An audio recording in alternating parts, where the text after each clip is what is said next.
Hey everybody, Leah Klett here, and I'm so excited today to be joined by actor and producer Chris Pratt. He recently partnered with a prayer app Hallow for their annual Lenten challenge. Well, Chris, I'm so excited to talk to you because I've followed your career for years, and it's been so fun to see how you're so outspoken about your faith, but you're also such a huge star in Hollywood. Um, Ah, but I feel like this your partnership with Hallow kind of takes it a step further. So hmm take me back to why you wanted to be involved with Hallow and really especially this Lenten prayer challenge. And hey, it's Ash Wednesday. So It what is. a perfect day for this interview. That's right. Exactly. Well, yeah. I guess to take it back to why I wanted to join up with Hallow.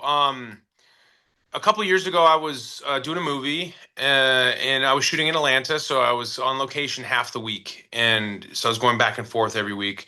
At the time I had three kids. Now I have four, but it's tough to be away, and so I was feeling lonely. I love book on tape, and so I was listening to a lot of books on tape and trying to like kind of grow in my faith journey. And I realized, or I was like, I wonder if there's a good reading of the Bible that because I had never gone through the entire Bible. Of course, I'm reading scriptures and read through the Gospels, but you get through the Deuteronomy, the Book of Numbers, and Leviticus, and parts of Exodus, and sort of the Chronicles and Judges, and you're like, that's hard to read. That's hard reading. To sit down and read that, my brain starts wandering 4 seconds in, and it's like I could never do it. So I knew that that's kind of always the case when I'm reading stuff, just opening a book and reading. But when I hear it, it's a little different for me. I'm just like someone who is like an auditory learner, and I can comprehend more. So, anyways, in my quest to find some sort of book on tape version of the Bible, I found myself on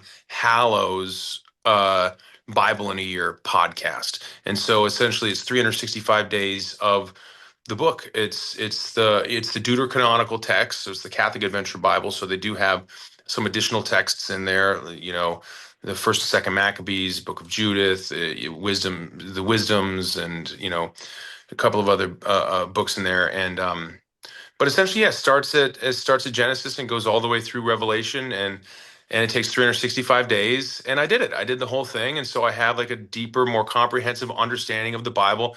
It totally strengthened my walk with Jesus. It was amazing, and so I just know I always feel like I'm a good like test group for your kind of average American in terms of like the things that I like, my pop culture that I like to consume, the entertainment that I like. And I know a lot of like my friends love book on tape, but also don't really have the bandwidth or they're a little too ADD to read, kind of like I am.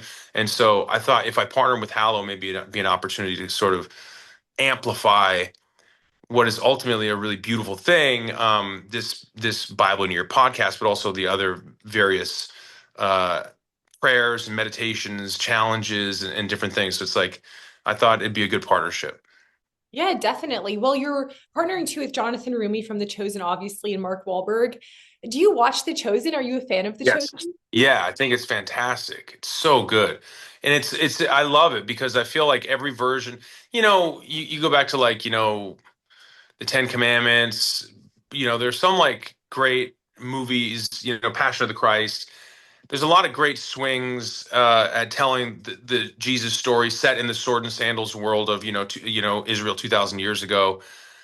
And there's a lot of really bad versions too. Like it's all the messaging is always great, but it's like like sometimes pop culture or Christian entertainment, it's really leveled up over the past probably couple of decades for sure. Certainly the music has, and now the content. I mean, Jonathan Rumi is amazing, and I think all of the acting and the set design and the production value, the storytelling, the authenticity. I'm really captivated by it. It took me a long time. I was a late convert. I started watching it with my son, and we love it. It's fantastic. I'm not fully caught up, but I know how it ends, but yeah, I read the book. I Well, had the book read to me. well, it was so cool to just hear Jonathan read scripture. We were just talking about that. Hmm. In your own life, are there any scriptures or Bible passages that specifically speak to you, especially in this season of your life? Oh my gosh, yeah. I mean, there's so many. Proverbs 27:17. Uh, you know, I Matthew 5:14. You are the light of the world. We were talking a little bit about Mark 9 about fasting. Um, like iron sharpens iron, so one man sharpens another. For lack of wood, the fire will go out. Where there is no whisper or quarreling ceases. Those are two in Proverbs that really I find I lean on a lot and I give to a lot of people that are in my life. Like, especially I'm getting it mixed up. For lack of wood, the fire will go out. Is that Proverbs 27:17 or is 27:17 it's like iron sharpens iron? Um, Anyways, Philippians 4:13. I think you know the biggest one is probably in this season would be Matthew 5:14 because it really feels like being a light in this world and not putting a bushel basket over a light. A city on a hill cannot be hidden, and I'm being called to be that city on the hill at this moment in my life. I feel like it's you take a risk, I think, being in the entertainment world, being vocal about anything, and that's divisive. And religion is divisive, and so is politics. And so, like, I don't care enough about politics to take a stand one way or another, at the expense of my career. But I do care enough about Jesus to take a stand, even if it costs me. If it costs me everything, I don't care. It's worth it to me because it's what I'm called to do. It's where my heart is. I'm a father of four. I want to raise my children up in with an understanding that their dad was unashamed of his faith in Jesus and with a profound understanding of the power of prayer and the grace and the love and the joy that can come from a relationship with Jesus. That's something that's really important to me. And anybody really close to me knows that already. But as people are learning that about me, it's an interesting thing because you don't hear that a lot from people in entertainment, but it's who I am. And I don't think, I'm not going to hide behind it. A city on a hill cannot be hidden. So get back to Matthew 5:14. That's what it is. Yeah, absolutely. Hey, I have four kids too. And I always say, our greatest responsibility as parents is to raise kids who know and love the Lord. And a lot of Mhm. times we can feel like culture doesn't support us in that. If anything, it's like constantly pressing against us. You're right. It is. It's the world. That's the world, though, right? That's the world. The world. We teach like I want to teach my kids to be in it, not of it, when it comes to the world. This is not. This is like we're in a strange time right now with the way that the world is, and I don't know if it's. I assume it's always been some version of evil and wrong and worldly and right now we just have such unfettered access to all of the knowledge in the world. And it says, like, he who increaseth knowledge increaseth sorrow. And our phones tell us everything that's going on, like, just whisper into our ears. It's like we have an entire generation of young kids who are being raised to be incredibly anxious. And I think the smartphone has been a big part of that. And higher rates of self-harm amongst young girls and more rates of isolation and depression amongst young boys. And so I wanted to partner up with Hallow because I want to put some good stuff on that phone. I think, like, phones aren't going anywhere. It's this umbrella under which we gather all this data, and it helps us with navigation and communication and organization and shopping and entertainment and taking photos. Like, it's not like we're going to turn into, I'm not going to go Amish and like just throw my phone down the toilet, although it'd probably be a good thing to do, but I'm not going to do that. So it's important to like understand that underneath that umbrella, there's junk food and then there's soul food. And so something like the Hallow app is like, hey, if you're going to spend half an hour on your phone, do this. This is a way to foster your relationship with Jesus. So, like, the phone doesn't have to be bad. It's just what are we doing with it? And that's why I wanted to work with Hallow. Yeah. Yeah. How do you stay grounded in your faith when your life is so busy? You're always doing something cool. And have you always been a Christian, or what was the moment where you were like, okay, God is real to me? Well, it's a two-part question. So the way I stay grounded in my faith is just through it's a practice. It's a spiritual practice. So prayer, and being in the Gospels. And so, finding a way to incorporate the gospel in my life, whether it be the Hallow app. I also have my friend and pastor Judah Smith has got the Church Home app. I use that a lot. I think using my phone a lot to listen to gospels and meditations and just it's giving my first fruits every morning. So like waking up in the morning and praying. And I'm a part of a men's group, a Christian men's group. So we're praying for each other like through the course of the week. We have like a prayer agenda. We know what we're praying for. So staying rooted in that with my community and with my friends is the first part of the to answer that, how I stayed grounded. The second part, have I always been a Christian? I've always known God was real, without a doubt. I've never questioned my faith. But it's almost like that the sun is real, and sun, like in the sky, it's there. And then some days are foggy, and you're like, is that sun ever going to come out? And you kind of forget that the sun is, you know. So like I've had a lot of foggy seasons in my life from a young age all the way through. And so when I really first gave my heart, the first time I walked up to the a church altar and got on my knees and cried, I was a child.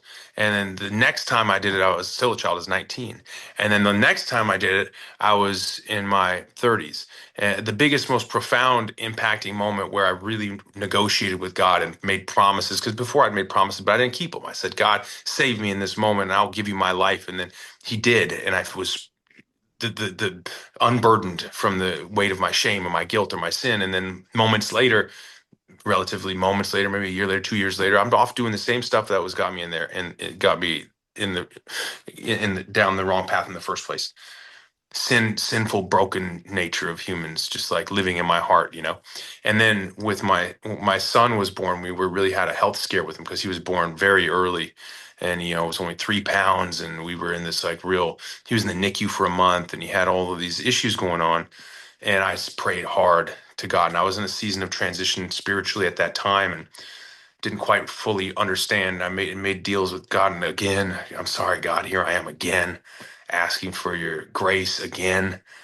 And he really saved my son, and that was the moment I was like, now it's cemented. Like the cement was always a little way. The cement my heart softened and my faith hardened, and that was the moment that I was like, moving forward, I'm going to give my platform to God.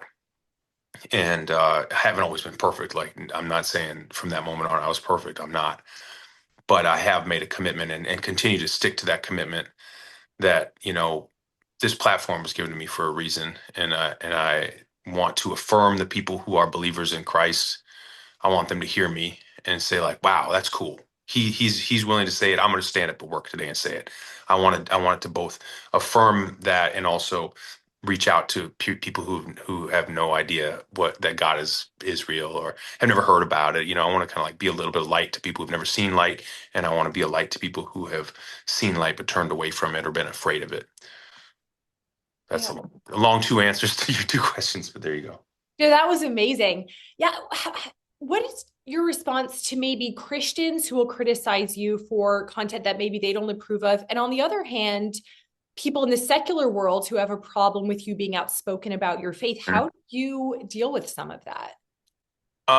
It's I think it's Proverbs 26:20. That's the one I was trying to get. That's what I was getting. Proverbs 26:20. For lack of wood, the fire will go out, and where there is no whisperer, quarreling ceases. I always rely on that because I have gotten a lot of pushback from the secular world, and I do periodically get pushback from within the Christian world. It's just a human thing. I would just say I kind of am not going to respond to it. I think you can't really put out fire with a can of gasoline. Like someone might call me out and say X, Y, and Z. Who knows?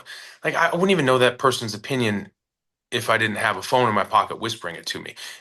I never have someone come up to me from the secular world and say, "Hey, Chris, I want to have a conversation with you about your belief in something. I don't really see where you're coming from, and it offends me." I've never had someone say that to my face. I've never had a Christian person walk up to me and say, "Hey, Chris, you call yourself a Christian. You're doing Hallow. That's a Catholic app. What do you feel about the Catholic Church versus the Christian Church, or the Protestants versus the Catholics, or what do you think about?" No one ever brings that up to me in person. It's really easy to post something. What we even though it's like a fart in the wind, it just disappears from these people's phones. They don't think about it, but it is etched in digital stone. And so we have to be really careful with our words. It says in the gospel, the tongue is like the most dangerous weapon. And just because you're putting it in your phone doesn't mean you're not speaking it. So when I hear words or see words, when inevitably there's going to be blowback, and I'm sure there's going to be blowback from this, and I'm just going to have to kind of rely on God, understand my instinct to do it. I was called by God to do it. And if people don't understand me, I'm going to pray for them. And then that's it. And then I'm gonna let it go. And then I'm gonna go back and hang out with my kids and play tag and play hide and seek. And I can't let it bother me. I can't. And there's not enough time in the day to take into consideration the thoughts of there's 8.5 billion people on this planet. Some God softens some of their hearts, He hardens some of their hearts. It's my job to be a light and to focus on what's important to me. And right now, what's important to me is talking about Jesus on this interview with you.